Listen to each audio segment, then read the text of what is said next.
Hello and welcome to episode 5 of Video Game Easter Eggs and Hidden Details, the series where I share some of the best Easter eggs and details found in video games, with the only rule being they cannot have featured on this channel before. Basically, if you want new Easter eggs delivered to your subscription feed each and every week, then make sure you're subscribed.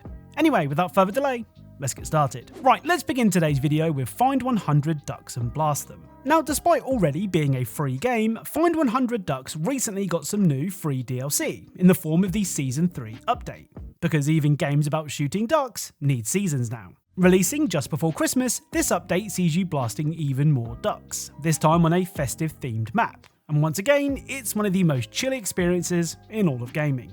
Anyway, among the many ducks that you're required to find and then blast are these four.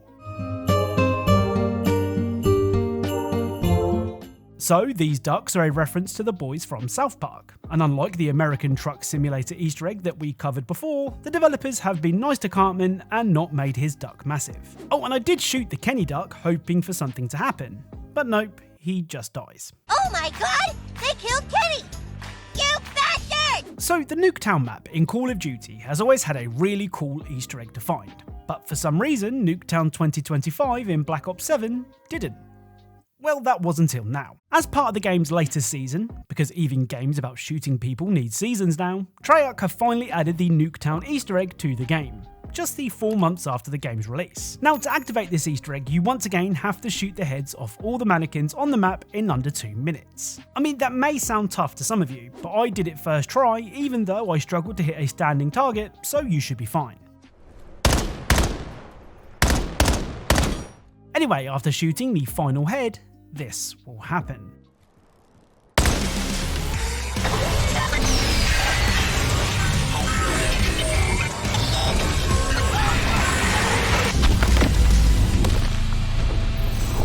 Stalemate. Find another way.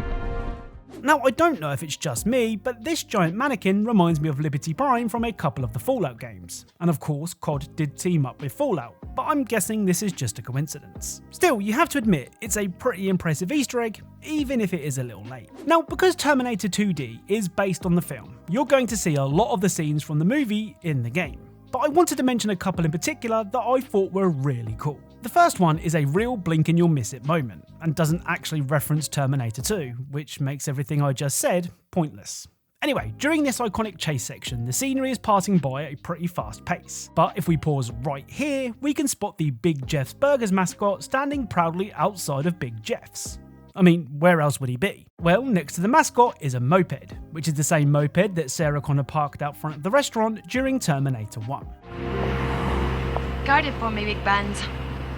The other movie reference can be found during Mission 11. Here you need to run from the T-1000, all the while making sure that John doesn't stray too far. Well, during this exciting chase, if you take the moment to rest, you can see this.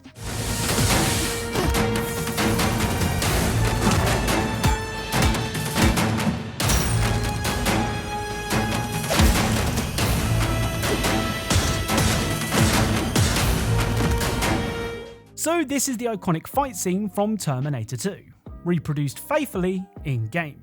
Like I said, you do kind of expect this from a game based on the movie, but I still think it's really cool. Oh, and if you're struggling with some of the game's more difficult levels, you'll be pleased to know that Terminator 2D does have cheats. And get this, you don't have to pay for them, though you do need to complete the game on very hard mode first. However, if you go to the game's options menu and flick the CRT shader on and off a few times, this will happen. Access granted.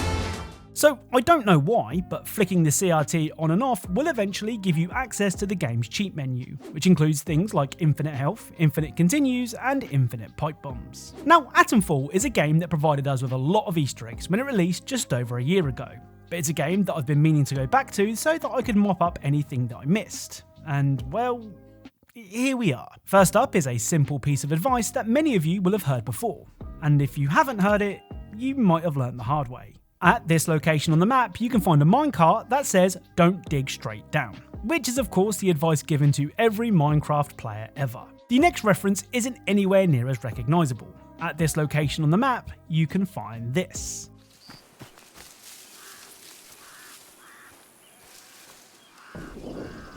So this dapper looking gentleman with the umbrella is a reference to the Avengers.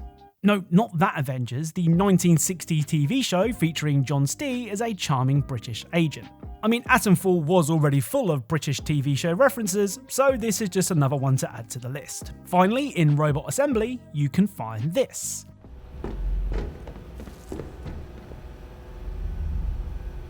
So this is of course a nod to the Transformers, but given the glowing red eyes, we could be looking at a Decepticon in Atomfall.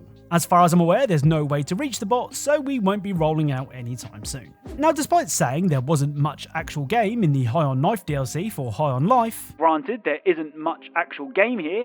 See, I did say that. There are plenty of Easter eggs and secrets to share, but none are as in-depth as what's coming next. You see, Toxo, that's the guy with the mother of all belly buttons, needs your help cleaning his behind. And to get access to what I'm guessing is a rather large behind, you need to enter a cave. That is, well, behind him. And when you do, this will happen.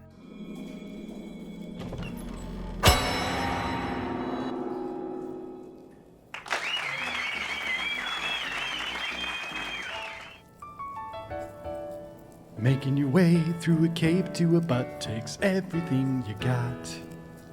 Taking a break from an assless life sure would help a lot. Wouldn't you like to see an ass? Sometimes you wanna go where you can drink under an ass. And it's a parody of Cheers. Sorry that last part didn't rhyme, just wanted to mention Cheers. Just making sure you know this is a Cheers parody. Also Frasier's in this one too. We didn't even ask, we're just using Frasier illegally.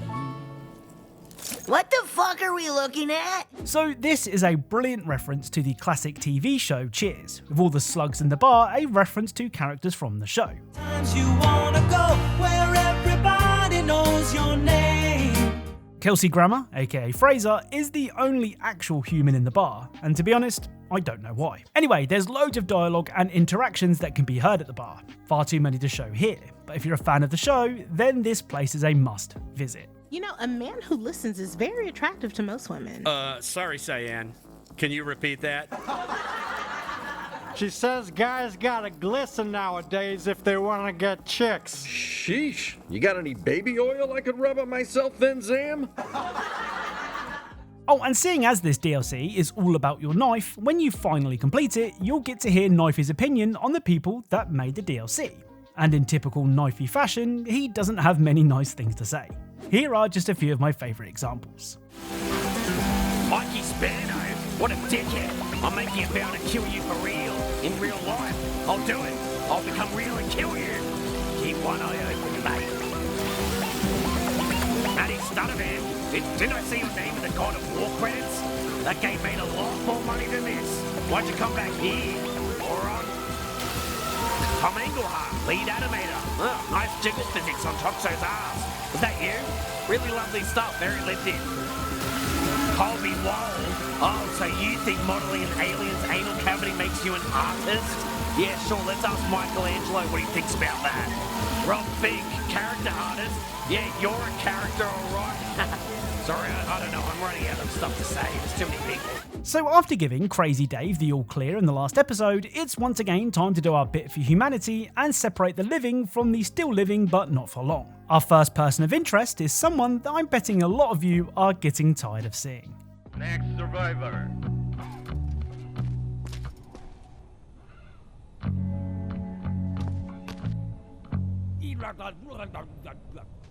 So this is the popular streamer Queso, who, as we all know, has appeared in so many games at this point that I'm struggling to keep track. Now Queso is often mocked by his chat due to his weight. And whilst that's all in good fun, if you check Queso's backpack, you can find enough food to feed a small town.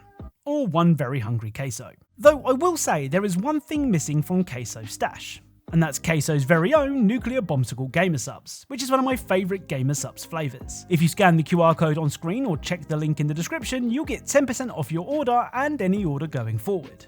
Or if you don't want to spend any money, you can just grab yourself some free samples, something that 232 of you did last month. Anyway, it's not just Queso who is seeking shelter during a zombie apocalypse. The original 4 survivors of Dead by Daylight can also be found in the game. Now, I wouldn't call this an Easter egg, more of a collaboration, but it's still cool to see the original 4 getting their time in the spotlight. Up next are more Easter eggs from Mobile Racer Car Parking Multiplayer, which I can confirm definitely does let you park cars. First up, at this location on the map, you can find this.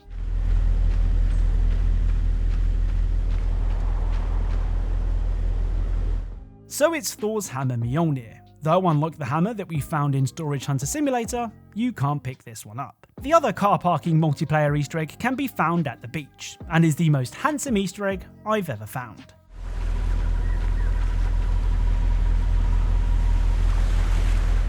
So it's a sand sculpture of handsome Squidward from SpongeBob. I'm sure there's plenty more to find in car parking multiplayer, so if you know of something that I haven't shared, then let me know in the comments. Now, there's a chance that a lot of you won't have heard of this next game. I mean, it's Obscure.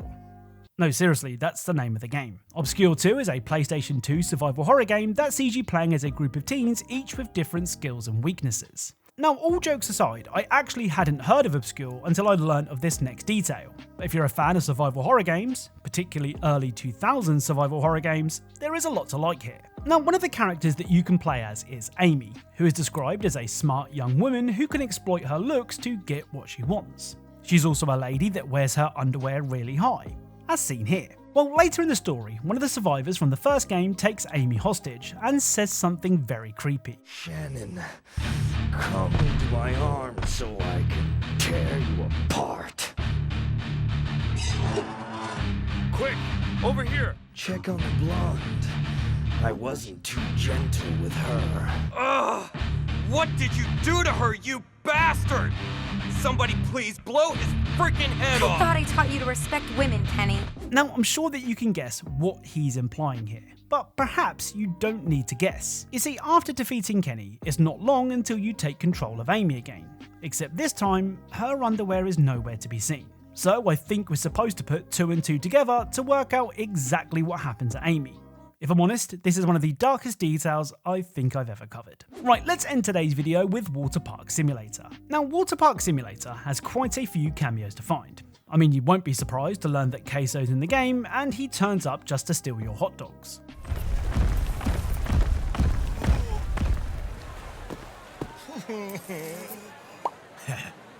Well, he's not the only content creator in the game, as you can find this guy soaking up the sun.